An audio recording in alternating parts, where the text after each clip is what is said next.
पीरित के वो जोड़ी बना ले मोला, संग मारे गाले कैठा दिल मा बसा ले कैठा, काबर रोवा थस रानी मोला।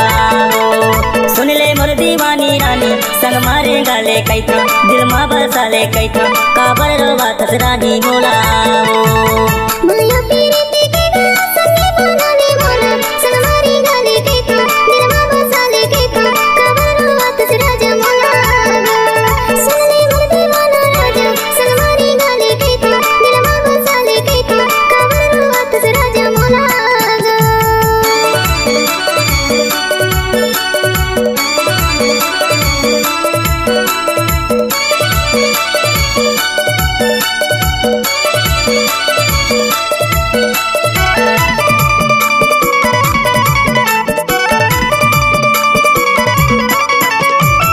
फागुन के महीना में परसा जो फूले रानी, रेला तोर फूले झोफा झोफा।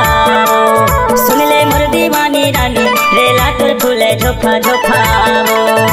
बचपन के माया ला झन से भूला बे रानी, जन जेबे जिंदगी में धोखा। सुन ले मोर दीवानी रानी, जन जेबे जिंदगी में धोखा। माया पीरित के वो जोड़ी बना ले मोला, संग मारे गाले कैठा दिल मा बसा ले कैठा, काबर रोवा थस रानी मोला। सुन ले मोर दीवानी रानी, संग मारे गाले कैठा दिल मा बसा ले कैठा, काबर रोवा थस रानी मोला।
रानी मोला,